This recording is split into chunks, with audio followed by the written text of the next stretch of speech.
Tina, welcome, welcome, Thank welcome. you. Thanks for having me.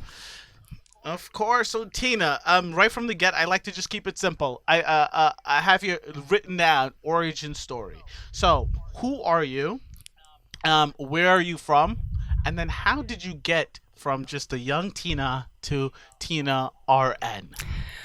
I went. My name is Tina Vincent. I live in East Tennessee in Knoxville, and I actually have only been a nurse for 4 years. I graduated in 2015 with my RN, and then in 2017 with my BSN. Um, I went back to school when I was older, so I have children, and they were teenagers and didn't need me as much anymore, and so I just thought about what I would like to kind of do for myself. And so decided I wanted to go to school for nursing, and then just started doing that slowly. It took me several years because I just did the prerequisites really, just a little at a time, and then applied to nursing school and, just sort of did the really slow path. Um, and so that's kind of how I got to being a nurse.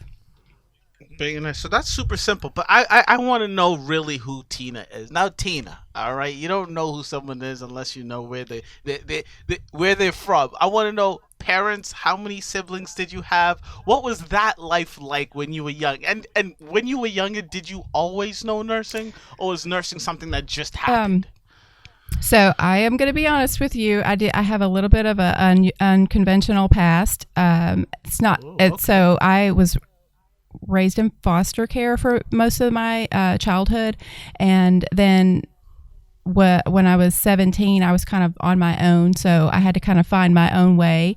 So I had a child at a young age at 18. And so I was a single mom for a few years. And then I met my husband when I was 21. And then we were married when I was 22. So we've been married ever since then. He adopted my son. And then we had two more children. So that's kind of I do have connections with some of my siblings because I have six other siblings from my childhood, but I'm very, very close with my sister. She lives in Indiana, and I'm very close with her and her family, my biological sister. And so that's kind of I have some connections with some of my other family, but I kind of only really probably consider her really family. It's just, kind of the people that you're closest to, and she's always been there. She's 10 years older than I am, so she remembers when I was born, and she was always kind of in my life through the years. So yeah, that was kind of a sort of like I said, an unconventional childhood, but it has helped me, I think, especially in nursing, just have empathy for all different types of people. And I guess just kind of, when people come in and they have different backgrounds and different stories, I I think it sort of helps me to just not judge them based on any of that stuff. And anybody can be anything they want to be, no matter where they come from. Oh my God, Tina. See, I got goosies. Wait, Tina, like, so I know you literally just ended that sentence with you shouldn't judge people. I kind of judged you. So I have to say, Tina, because all I know about you is that you're a superstar nurse, you're a good nurse, bad nurse, all of these amazing things. So I really had you picture perfect. Oh my God, Tina, that's wow. That is just wow. I'd love to talk about more of your upbringing, if that's something you're okay with. But if not, I could totally understand because that's very personal. Are you okay talking about that? I don't mind at all talking about it. It's not something that I dwell on or like so in fact, a lot of people, if people that know me listen to this, they're probably going to be a little more surprised because I don't necessarily go around announcing, all of that stuff or talking about it, but I'm not uncomfortable talking about it by any means. I'm not embarrassed by it. I feel like it's made me a stronger person and who I am. I'm the sum of all of my experiences. So I use any of my experiences from my childhood to try to make me a better person, um, and try to help other people who might be in those same situations. So for you, when you think about your childhood, do you remember mainly the foster home, or were you ever at home with your sister, with the family, and then the Well, foster home? because my sister was 10 years older than me, she and had different fathers. She was raised. We were raised in different states. She was raised in Indiana, Oh yeah, and I wow. was raised in mostly Nashville, the Nashville, Tennessee area. So she would come and visit, but I was pretty much ties were severed between me and my biological mother when I was, I believe, 5 or 6. I remember that happening, um, but and I was the youngest of her 7 children, and she didn't have any of her other children. I was kind of the last one to that was still hanging around. I guess I don't know.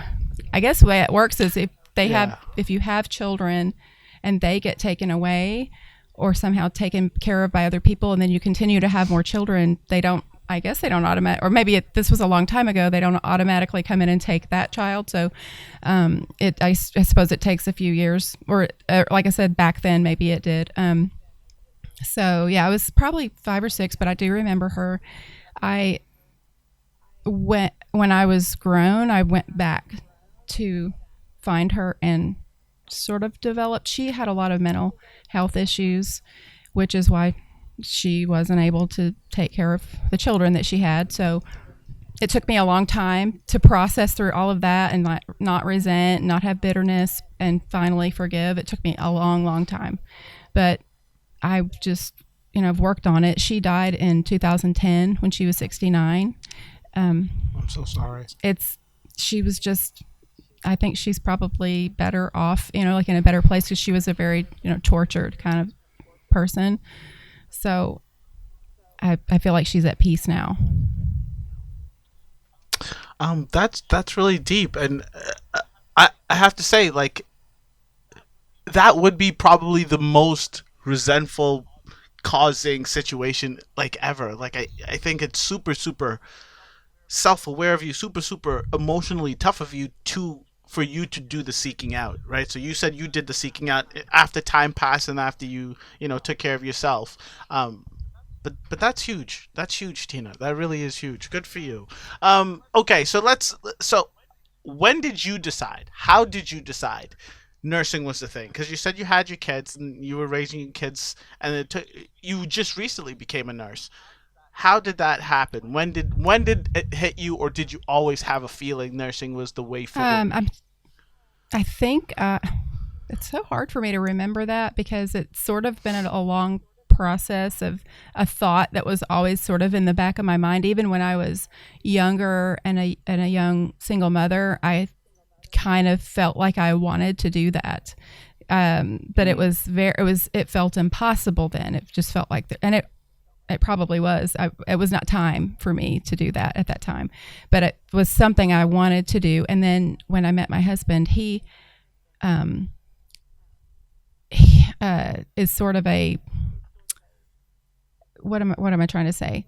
He's like an anchor. So he's a very stable, grounded individual, and so he was just like home for me. Like for the first time in my whole life, I had a home with my husband. So, and he was a father to my son. So we all of a sudden had all the stability. But so I didn't need to go to school because he had a very good job. He was a computer programmer and just a wonderful provider and a wonderful husband. And so he never expected me to work or needed for me to work or wanted me to, but I wanted to. And so he always supported me that if I wanted to, I could. Um, and then at some point, I think it just became more of an option. Like the kids were older and it seemed like doable. So it just took time. And at some point, I thought now it could happen. I could start taking classes, and it just, it took a long time, but it finally happened. You remember studying the Maslow's hierarchy of needs? yes, most That definitely. rang so true to me. But when I learned about that in our psych, nursing psych class, I just remember applying it to myself and thinking about my childhood and how I really wasn't able to flourish because I wasn't getting some of those basic needs met.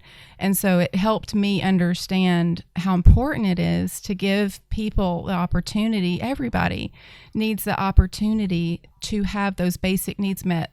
And it's better for society in general if all people are given those basic needs, because then you're going to have a better society. It's going to lift everyone up, because you can't possibly get to the higher level where you're dreaming and you're actually making yourself a better person and focusing on yourself and being better if you're struggling trying to just meet your basic needs. And even as a child, it's like that. You know, you're the safety and security, I think, is one of them. So, you know, when you're in some, not all foster cares are like this, and I don't want to go start saying anything negative about foster cares, because foster homes, because there are a lot of really wonderful ones, but some of them aren't great. And so at the very least, they can be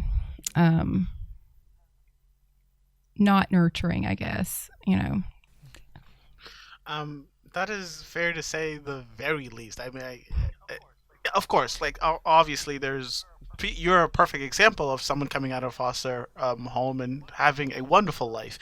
But yeah, sometimes it's not all due to the foster home. But do you have any, because that is so like perfectly like stated, just the way you said it, the high hierarchy of needs. I mean, you really do need those basics. You need like shelter, you need like food every day, you need to know where your next meal is coming from, so that's not what you're stressing about 24/7, so you can actually do the creative fun things like good nurse bad nurse, like actually, go on vacation and like try to take care of yourself. So that is super super important.